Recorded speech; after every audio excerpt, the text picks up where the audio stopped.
اب میں آپ کو ایک حدیث سنانے چلا ہوں جس میں ایک عجیب نقشہ سامنے آتا ہے کہ یہ مہدی جب ظاہر ہوں گے تو کس طور سے ظاہر ہوں گے، ان کے ظہور کی کیفیت کیا ہوگی، کیف یظہر۔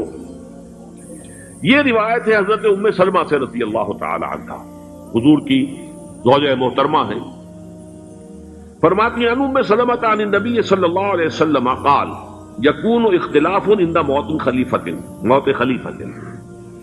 حضور نے فرمایا ایک خلیفہ کی موت پر اختلاف واقع ہو جائے گا، خانہ جنگی ہو جائے گی۔ فَيَخْرُجُ رَجُلٌ مِّنْ أَهْلِ الْمَدِينَةِ حَارِبًا إِلَىٰ مَكَّةَ، پھر مدینے کے لوگوں میں سے ایک شخص نکلے گا، بھاگے گا اور جا کر پناہ لے گا اور چھپ جائے گا مکے میں۔ فَيَأْتِيهِ نَاسٌ مِّنْ أَهْلِ مَكَّةِ، پھر اس کے پاس آئیں گے اہل مکہ، مکہ کے لوگ، فَيُخْرِجُونَهُ، اور اسے نکالیں گے، جہاں وہ چھپے ہوئے ہوں گے وہاں سے نکالیں گے۔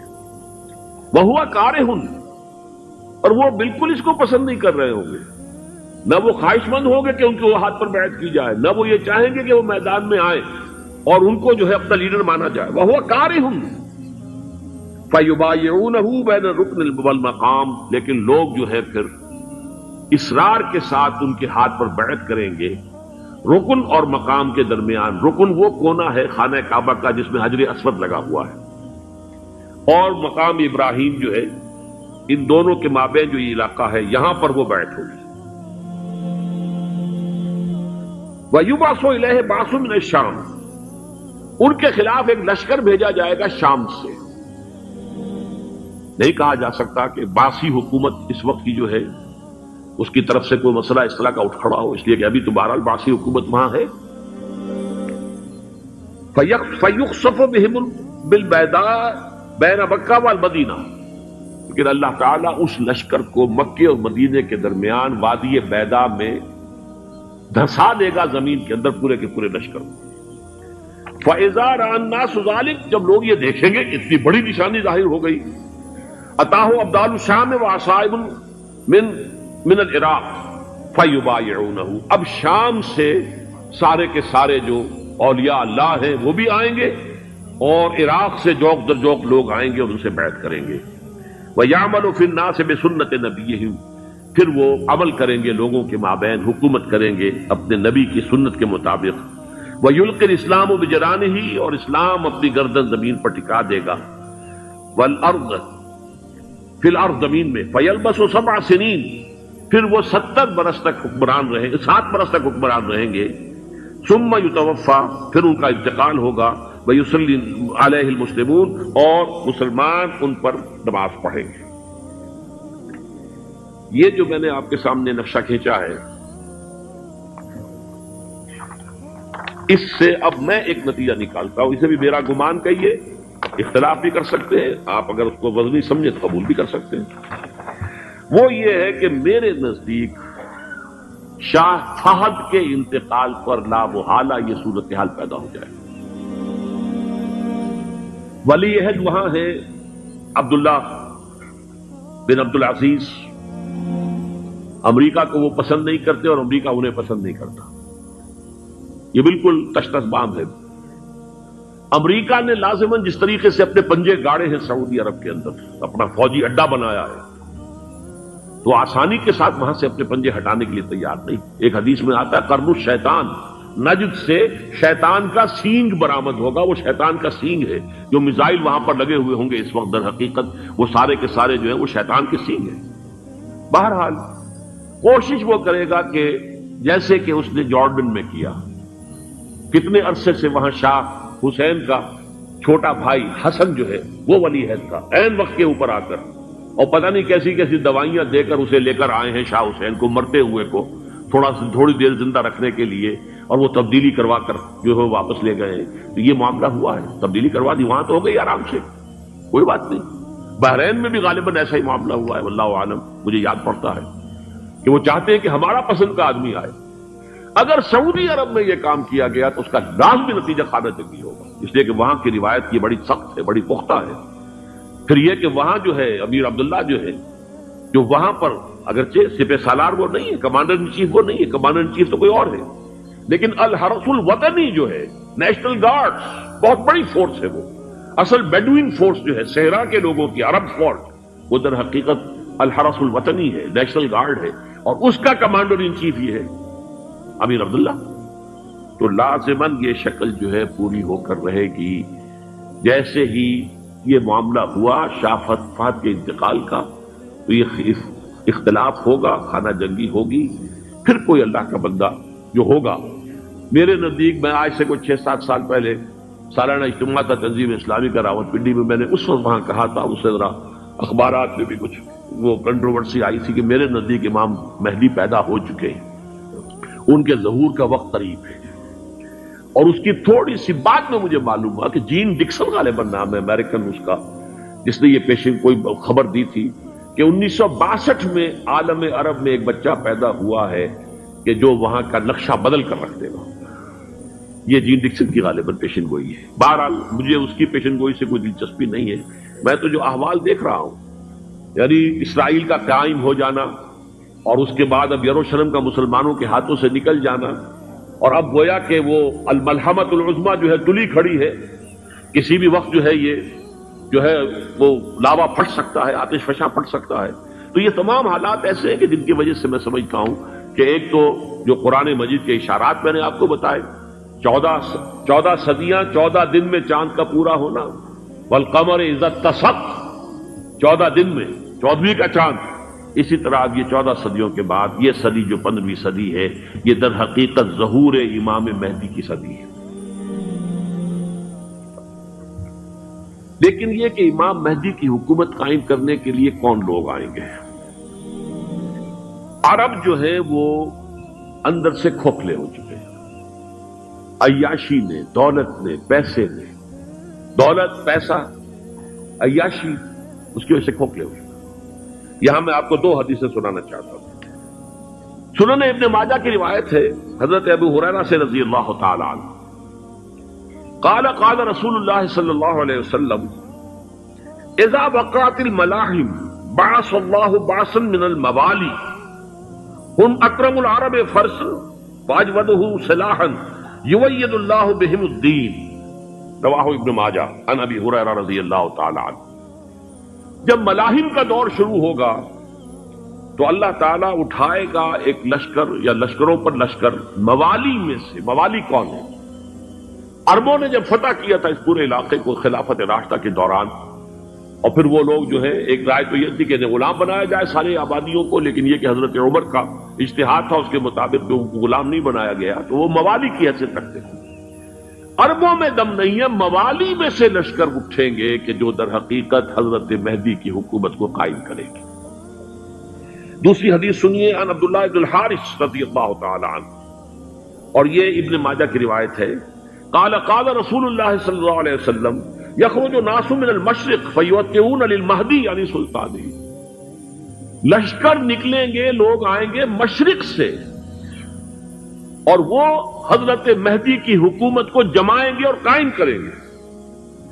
اب ذرا نوٹ کیجئے کہ جزیرہ نما عرب کے مشرق میں کون سے ملک ہیں؟ 3: ایران، افغانستان، پاکستان. یہ 3 سالڈ مسلم ممالک، مسلم آبادی اکثریت. ویسے تو یہ کہ آگے ہندوستان میں 20 کروڑ مسلمان ہیں، لیکن وہ 20 کروڑ جو ہے وہ تو 80 کروڑ کے اندر تحلیل ہو جاتے ہیں غیر مسلموں میں. لیکن یہاں جو معاملہ ہے یہ غالب اکثریت کا. ان میں سے ایران کا معاملہ جہاں تک ہے، نمبر 1 یہ کہ وہ شیعہ عقائد کے حصار میں بند ہے، اس سے ادھر ادھر ہونا اس کے لیے ممکن نہیں. اب نوٹ کر لیجئے، یہ کتابیں اگر آپ پڑھنا چاہیں تو کتاب الملاحم میں پڑھیے. بدترین عذاب عربوں پر آیا کھڑا ہے، سروں پر تنا ہوا ہے، بدترین. ایسی جنگ ہونی ہے الملحمۃ العظمیٰ، جس کو کہ میں بھی آپ کے گواہی پیش کر دوں گا، جسے کہا گیا ہے دی لاسٹ کروسیڈ. بش نے بھی کروسیڈ کا لفظ بول دیا تھا، پھر واپس لیا اس نے. نکل جاتی ہے جس کے منہ سے سچی بات مستی میں. فقیہ مصلحت بھی سے اور ہندے بادہ خار اچھا، کروسیڈ کہہ کر پھر واپس لیا. یہ کروسیڈ،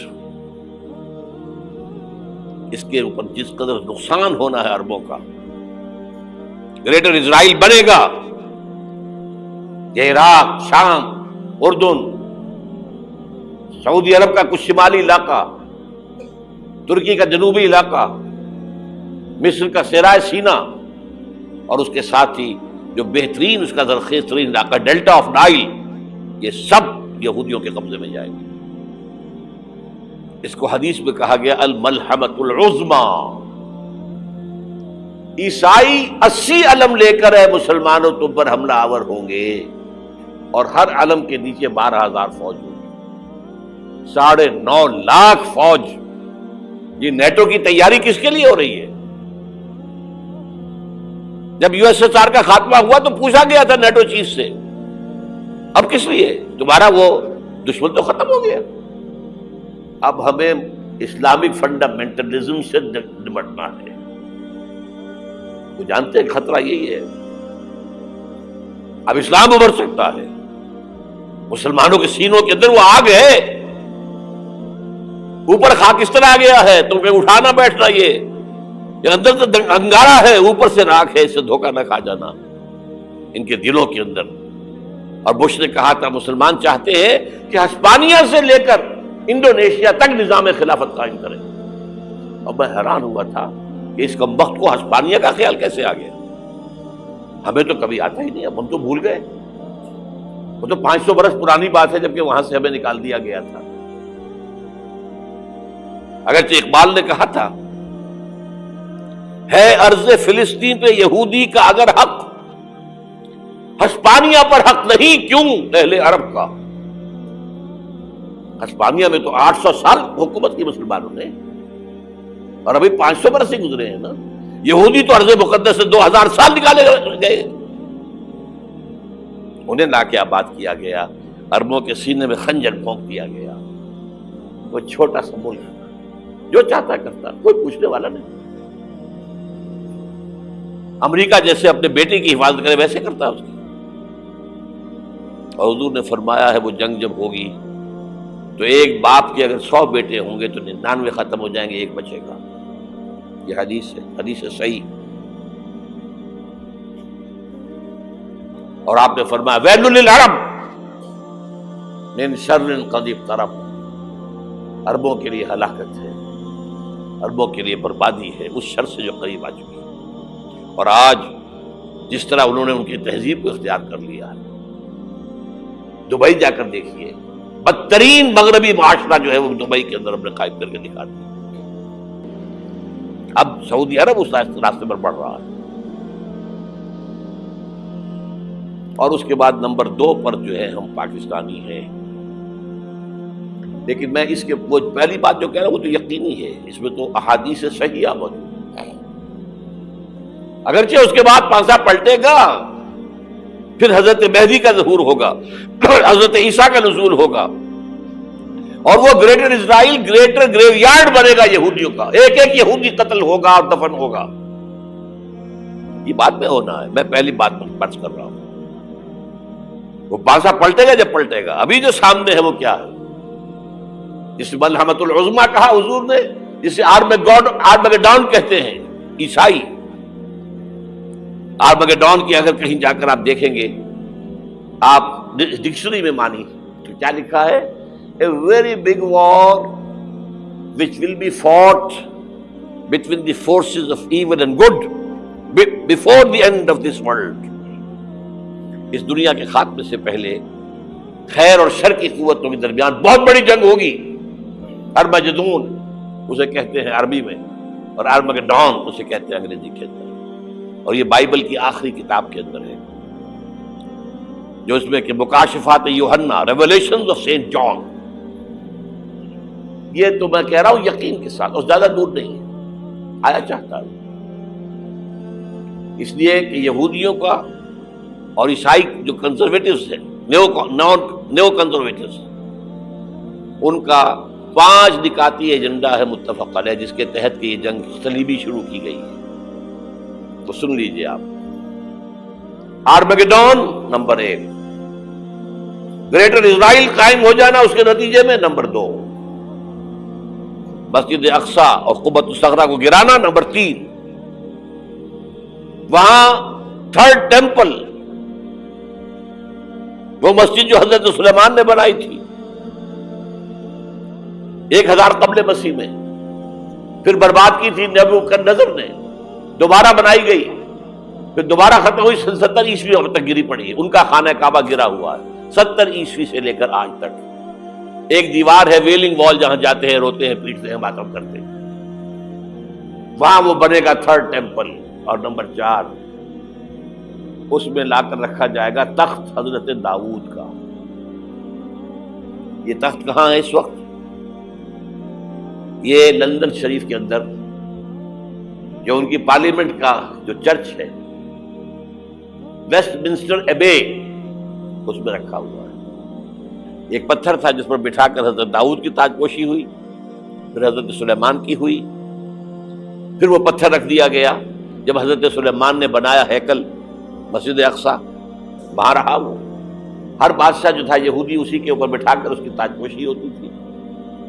سن 70 میں ٹائٹس نے گرایا اسے ہیکل کو، وہ پتھر لے گیا، وہاں سے روم گیا، روم سے آئرلینڈ گیا، آئرلینڈ سے اسکاٹ لینڈ آیا، اسکاٹ لینڈ سے انگلینڈ آیا، اور اب وہ رکھا ہوا ہے 14ویں صدی عیسوی سے آج تک۔ وہ ویسٹ منسٹر ایبے میں رکھا ہوا، ایک کرسی کی سیٹ میں اسے بنا دیا گیا ہے تخت کی شکل۔ اب انگریزوں میں کوئی ملکہ ہو، کوئی بادشاہ ہو جس کی بھی تاج پوشی ہونی اس میں ہو، یہ لا کر رکھا جائے گا 3rd ٹیمپل میں، اور اس پر یہودیوں کے خیال کے مطابق ان کا مسیحا آئے گا جو مسیح دجال ہوگا۔ عیسائیوں کے خیال کے مطابق حضرت عیسیٰ آئیں گے، وہ ہمارا بھی خیال ہے حضرت عیسیٰ آئیں گے علیہ السلام۔ بہرحال یہ تو بعد کی باتیں ہیں نا، اس وقت جو میں عرض کر رہا ہوں عربوں پر بہت بڑا عذاب، اور پاکستان کا معاملہ البتہ یہ ہے، میں یقین سے نہیں کہہ سکتا، ہینگنگ ان دی بیلنس، ہو سکتا ہے اللہ تعالی ہم پر رحم فرمائے، ہو سکتا ہے، اگرچہ اس کی کوئی شرائط ہوگی۔ چمن کے مالک اگر بنا لے موافق اپنا شعار، اب بھی چمن میں آ سکتی ہے پلٹ کر چمن سے روٹھی بہار، اب بھی ہو سکتی ہے۔ اور یہ بھی ہو سکتا ہے کہ اللہ تعالیٰ نے معجزانہ طور پر ہمیں ملک دیا، ہم نے اللہ سے بدعہدی کی، وعدہ خلافی کی، غداری کی، لہذا سزا دی جائے اور ہم سے یہ ملک چھین لیا جائے۔ اٹس جسٹ پاسبل، دور نہ سمجھے، اسے انہونی بات نہ سمجھے۔ جو گھیراؤ ہو رہا ہے آپ کے مغرب میں نیٹو فورسز اور مشرق میں بھارتی فورسز گدھوں کی طرح بیٹھے ہوئے انتظار کر رہے ہیں پاکستان اور ڈسٹیبلائز ہو جائے، یہاں اور بدامنی ہو جائے۔ اب لاہور میں پھر آج دھماکے ہو گئے ہیں، 2 دن پہلے کا دھماکہ میں سہ کے آیا ہوا ہوں، آپ کے سامنے بیٹھا ہوں، وہ جانے بچی ہیں۔ جو ہماری اکیڈمی کا حشر ہوا وہ تو میں آپ کو نہیں بتا سکتا۔ یہ سارا کیوں ہو رہا ہے؟ تاکہ یہاں بدامنی ہو جائے اور ہمیں جواز مل جائے، مغرب سے نیٹو فورسز داخل ہو جائیں، مشرق سے بھارتی فورسز آ جائیں، اور ہمارے ایٹمی دانت توڑ کر اور پھر ہمیں بھارت کے سامنے ڈال دیا جائے۔ نو ڈو ایز یو لائک۔ یہ ان کا نقشہ ہے، ہوگا کیا وہ اللہ جانتا ہے، ہوگا وہ جو اللہ چاہے، لیکن اللہ کا چاہنا جو ہے وہ کس پر منحصر ہے؟ یہاں انقلاب برپا کرو، یہاں اسلام لاؤ، اگر دھندوں میں لگے رہو گے تو وہ خود بخود نہیں آ جائے گا انقلاب۔ صحابہ نے جانیں دی تھی، کتنی تکلیفیں اٹھائی تھی، 12 برس تک مکی دور کے اندر با نشہ درویشی در ساز و دمادم سن، جو پختہ شبی خدرہ بر سلطنت جم سن۔ یوم طائف یاد ہے جو حضرت عائشہ فرماتی ہے کہ میں نے پوچھا تھا حضور سے کہ یوم احد سے زیادہ سختی بھی آپ پر کبھی آئی؟ یوم احد پر کیا ہوا تھا؟ تلوار کا وار پڑا تھا آپ کے چہرہ مبارک، یہ جو رخسار کی ہڈی ہے اس کے اندر وار گیا ہے، اوپر خود کی 2 کڑیاں تھیں وہ اس میں گھس گئیں، 2 دندان مبارک شہید ہوئے۔ وہ خود کی کڑیاں ایک صحابی نے اپنے دانتوں سے پکڑ کر کھینچنے کی کوشش کی، دانت نکل گئے، وہ نہیں نکلی، کیا جتن کر کے نکالی گئی ہوگی تو خون کا فوارہ، اتنا خون گیا ہے کہ آپ بے ہوش ہو گئے، گر گئے، اور مشہور یہ ہو گیا کہ آپ کا انتقال ہو گیا، شہادت ہو گئی۔ یہ سیرت کبھی پڑھی ہے؟ حضرت عائشہ کے ہوش کا تو یہی دور تھا نا، یوم طائف میں تو آپ کی کیا تھی، بچی تھی، انہیں کیا پتا کیا ہو رہا ہے حضور کے ساتھ۔ 3 دن تک حضور مکے کی گلیاں اور وہاں کے اوباش لوگ پتھراؤ کر گئے تھے اس امید میں کہ شاید وہاں کا کوئی سردار ایمان لے آئے. تو یہاں تو ابو طالب بھی فوت ہو گئے، یہی دنیاوی سہارا تھا، خاندانی سہارا تھا ابو طالب کے ذریعے. اور گھر میں ایک دلجوئی کرنے والی رفیقہ حیات تھی، وہ بھی ان کا بھی انتقال ہو گیا. آپ نے کہا یہ عام الحزن ہے، اب تو سب کو طے ہو گیا قریش کو کہ اب جیسے قتل کر دو ان کو. اسی لیے آپ گئے طائف، شاید وہاں کا کوئی بڑا سردار مانے ایمان لے آئے مجھ پر تو میں اپنا مرکز ادھر شفٹ کر دوں. تینوں سے ملے ہیں، تینوں نے وہ جواب دیے ہیں نکل جاؤ یہاں سے، میں تمہارے ساتھ بات بھی کرنے کو تیار نہیں. اچھا تمہارے سوا کوئی نہیں ملا تھا اللہ کو نبی بنا کر بھیجنے کے لیے؟ دیکھو جاؤ، میں بات نہیں کرنا چاہتا، ہو سکتا ہے میں بے عزتی کر بیٹھوں، واقعی تم اللہ کے نبی ہو تو میں مارا جاؤں گا، جاؤ جاؤ جاؤ. یہ سلوک محبت کے ساتھ ملا. اور پھر چھوکروں کو، اسٹریٹ ارچنز جنہیں آپ کہتے ہیں، اشارہ کیا تھا خبر لو ان کی، پتھراؤ ہو رہا ہے. ساتھ کوئی ہے ہی نہیں، ایک آدمی صرف زید ابن حارثہ. اب سامنے سے پتھر آ رہے ہیں تو حضرت زید آگے آ جاتے ہیں، ڈھال بنتے ہیں. مجھے لگے پتھر حضور کو رہے، آپ پیچھے سے آ رہے ہیں. چاروں طرف سے تو ڈھال نہیں بن سکتا ایک شخص. جسم لہو لہا، خون جا کر جوتیوں میں جم گیا ہے، جوتی اتر نہیں دی. پھر وہاں سے واپسی پر جو دعا مانگی ہے، اللہم الیک اشکو ضعف قوتی وقلت حیلتی وہوانی علی الناس. اے اللہ تیری جناب میں فریاد لے کر آیا ہوں اپنی قوت کی کمی کا، اپنے وسائل کی کمی کا، اور جو ذلت و خواری ہو رہی ہے لوگوں کے سامنے. الا ملتقننی، مجھے کس کے حوالے کر دیا ہے؟ الا بعیدی یتجہمنی، یہ میرے اوپر ہجوم کر کے آ جائے، حملہ کرے. اور عدو من لگتا امرے، یہ دشمن کے حوالے میرا معاملہ کیا، جو چاہے کرتے وہ. لیکن پھر عبدیت غالب آتی ہے. ان لم یکن علی غضبک فلا ابالی. اللہ اگر تو ناراض نہیں ہے تو مجھے کوئی پرواہ نہیں. سر تقسیم خم ہے جو مزاج یاد میں آئے. مجھے اندیشہ یہ ہے کہ تو ناراض تو نہیں ہوئی. یہ تکلیفیں جھیلی ہے. سینکڑوں صحابہ نے جانوں کا نذرانہ پیش کیا ہے. احزاب کی جنگ میں فاقوں پر فاقے ہو رہے تھے، اور ان فاقوں کی حالت میں خندق کھودنے کا حکم ملا ہے. لوگوں کی کمریں دوہری ہو رہی ہیں، پتھر باندھے ہیں اپنے پیٹوں سے، اپنی چادروں کے ساتھ کس کر کمر دوہری نہ ہو جائے. اور جب صحابہ کدالیں چلا رہے ہیں تو کیا کہہ رہے ہیں؟ نحن الذین بایعوا محمدا علی الجہاد ما بقینا ابدا اللہم لا عیش الا عیش الاخرہ. صحابہ کہتے تھے ہم وہ لوگ ہیں جنہوں نے محمد سے بیعت کی ہے کہ جہاد کرتے رہیں گے جب تک جان میں جان نکل جائے تو بات اور. جان ہے، چاہے ابھی بھوک سے کمر دوڑی ہوئی جا رہی، جان تو ہے. اور ایک دفعہ کہتے تھے اللہم لا عیش الا عیش الاخرہ، اللہ عیش زندگی تو آخرت کی زندگی ہے. اور حضور فرماتے تھے، حضور کے بیٹھے ہوئے نہیں تھے گاؤں تکیہ لگا کر، پتھر اٹھا اٹھا کر خندق میں سے لے جا کر باہر پھینک رہے تھے.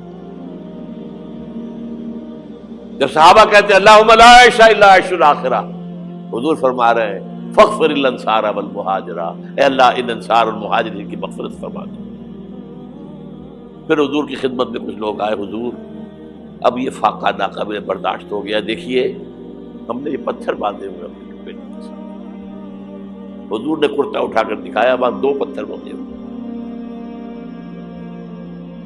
یہ ہے سیرت النبی. آپ کس چیز کو سیرت النبی سمجھتے ہیں؟ بہرحال اس موضوع پر میری ایک کتاب ہے منہج انقلاب نبوی، کہ انقلاب کیسے آیا تھا. اگر دل میں ذرا بھی آرزو پیدا ہو گئی ہو کہ اللہ قبول کر لے مجھے قبول کر لے اس کام کے لیے، تو وہ کتاب آپ کے لیے مسٹ ہوگی، اس کا پڑھنا. يا أيها الذين آمنوا إذا قمتم إلى الصلاة فاغسلوا وجوهكم وأيديكم إلى المرافق وامسحوا برؤوسكم وأرجلكم إلى الكعبين وإن كنتم جنبا فاطهروا وإن كنتم مرضى أو على سفر أو جاء أحد منكم من الغائط أو لامستم النساء فلم تجدوا ماء فتيمموا صعيدا طيبا فامسحوا بوجوهكم وأيديكم منه ما يريد الله ليجعل عليكم من حرج ولكن يريد ليطهركم وليتم نعمته عليكم لعلكم تشكرون واذكروا نعمة الله عليكم وميثاقه الذي وثقكم به إذ قلتم سمعنا وأطعنا واتقوا الله إن الله عليم بذات الصدور يا أيها الذين آمنوا كونوا قوامين لله شهداء بالقسط ولا يجرمنكم شنآن قوم على ألا تعدلوا اعدلوا هو أقرب للتقوى واتقوا الله إن الله خبير بما تعملون وعد الله الذين آمنوا وعملوا الصالحات لهم مغفرة وأجر عظيم والذين كفروا وكذبوا بآياتنا أولئك أصحاب الجحيم يا أيها الذين آمنوا اذكروا نعمة الله عليكم إذ هم قوم أن يبسطوا إليكم أيديهم فكف أيديهم عنكم واتقوا الله وعلى الله فليتوكل المؤمنون ولقد أخذ الله ميثاق بني إسرائيل وبعثنا منهم 12 نقيبا وقال الله إني معكم لئن أقمتم الصلاة وآتيتم الزكاة وآمنتم برسلي وعزرتموهم وأقرضتم الله قرضا حسنا لأكفرن عنكم سيئاتكم ولأدخلنكم جنات تجري من تحتها الأنهار فمن كفر بعد ذلك منكم فقد ضل سواء السبيل فبما نقضهم ميثاقهم لعناهم وجعلنا قلوبهم قاسية يحرفون الكلم عن مواضعه مرضعه ونسوا حظا مما ذكروا به ولا اگر آپ کو یہ بیان پسند آیا تو ویڈیو کو لائک کریں، شیئر کریں اور ہمارے channel Islamic info with Alisha Rana کو سبسکرائب کرنا نہ بھولیں۔ آپ کا ایک شیئر سے کسی کی زندگی بدل سکتی ہے۔ جزاک اللہ خیر، ملتے ہیں اگلی ویڈیو میں۔